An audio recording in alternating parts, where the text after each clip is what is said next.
Halo, perkenalkan nama saya Hesial Steven dengan NIM 21 2020 112. Pada kesempatan kali ini saya akan mempresentasikan mengenai sejarah filsafat. Pada kesempatan kali ini saya akan menjelaskan mengenai apa itu filsafat, kemudian filsafat pada masa Yunani, pada masa abad pertengahan, pada masa abad modern, dan pada masa abad dewasa ini. Kemudian di akhir saya akan menjelaskan mengenai manfaat belajar filsafat. Berikut berbagai definisi filsafat menurut para ahli. Menurut Plato, filsafat adalah ilmu pengetahuan yang berminat mencapai kebenaran yang asli. Kemudian menurut Aristoteles, filsafat adalah ilmu pengetahuan yang meliputi kebenaran yang terkandung di dalamnya ilmu-ilmu metafisika, logika, retorika, etika, ekonomi, politik, dan estetika. Kemudian menurut Descartes, filsafat adalah kumpulan segala pengetahuan di mana Tuhan, alam, dan manusia menjadi pokok penyelidikan. Kemudian Hasbullah Bakri menyatakan, ilmu filsafat ialah ilmu yang menyelidiki segala sesuatu yang mendalam mengenai ketuhanan, alam semesta, dan manusia, sehingga dapat menghasilkan pengetahuan tentang bagaimana hakikatnya sejauh yang dapat dicapai manusia, dan bagaimana sikap manusia seharusnya setelah mencapai pengetahuan itu. Berbicara tentang kelahiran dan perkembangan filsafat, pada awal kelahirannya tidak dapat dipisahkan dengan perkembangan ilmu atau pengetahuan yang muncul pada masa peradaban kuno atau pada masa Yunani. Pada tahun 2000 sebelum Masehi, bangsa Babylon yang hidup di lembah Sungai Nil dan Sungai Efrat telah mengenal alat pengukur berat, tabel bilangan perpangkat, dan tabel perkalian menggunakan 10 jari. Selanjutnya, filsafat pada masa Yunani.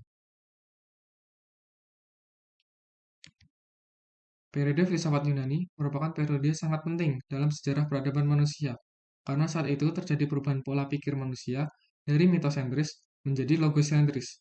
Pola pikir mitosentris adalah pola pikir masyarakat yang sangat mengenal mitos untuk menjelaskan fenomena alam seperti gempa bumi dan pelangi. Namun ketika filsafat diperkenalkan, fenomena alam tersebut tidak lagi dianggap sebagai aktivitas dewa, melainkan sebagai aktivitas alam yang terjadi secara kausalitas.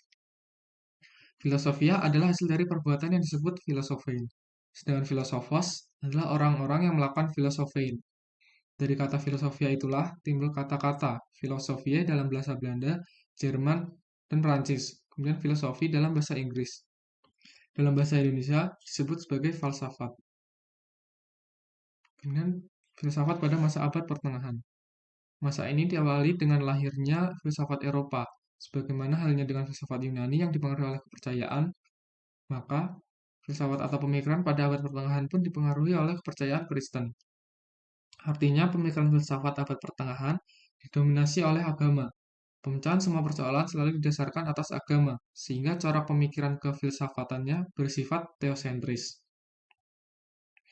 Baru pada abad ke-16 Masehi, setelah mendapatkan dukungan dari Karel Agung, didirikanlah sekolah-sekolah yang memberi pelajaran gramatika, dialektika, geometri, aritmatika, astronomi, dan musik.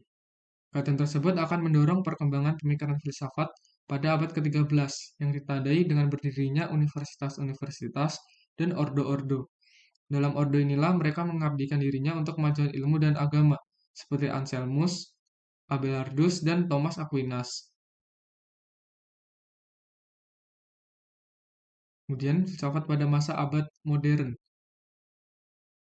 Pada masa abad modern ini, pemikiran filsafat berhasil menempatkan manusia pada tempat yang sentral dalam pandangan kehidupan, sehingga corak pemikirannya antroposentris, yaitu pemikiran filsafat mendasarkan pada pola pikir dan pengalaman. Sebelumnya, telah dikemukakan bahwa munculnya Renaissance dan humanisme sebagai awal masa abad modern, di mana para ahli menjadi pelopor perkembangan filsafat.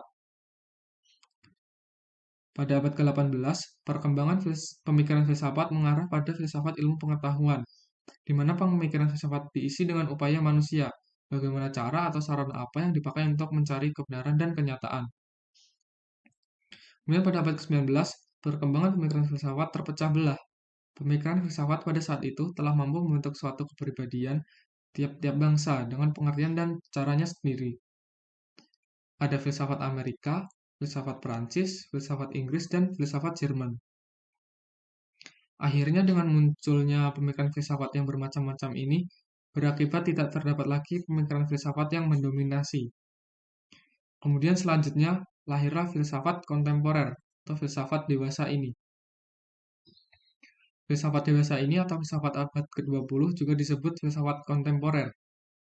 Yang merupakan ciri khas pemikiran filsafat adalah desentralisasi manusia. Karena pemikiran filsafat abad ke-20 ini memberikan perhatian yang khusus pada bidang bahasa dan etika sosial. Dalam bidang bahasa terdapat pokok-pokok masalah, seperti arti kata-kata dan arti pernyataan-pernyataan. Masalah ini muncul karena realitas saat ini banyak bermunculan berbagai istilah, di mana cara pemakaiannya sering tidak dipikirkan secara mendalam, sehingga menimbulkan tafsir yang berbeda-beda, atau yang disebut sebagai bermakna ganda. Oleh karena itu, timbullah filsafat analitika yang di dalamnya membahas tentang cara berpikir untuk mengatur pemakaian kata-kata atau istilah-istilah yang menimbulkan kerancuan, sekaligus dapat menunjukkan bahaya-bahaya yang terdapat di dalamnya. Kemudian pada paruh pertama abad ke-20 ini, timbullah aliran-aliran kefilsafatan seperti neotomisme, neokantianisme, neo-hegelianisme, kritika ilmu, historisme, irasionalisme, neovitalisme, spiritualisme, dan neopositivisme.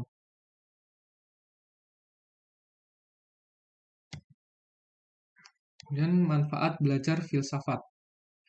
Belajar filsafat pada umumnya menjadikan manusia lebih bijaksana.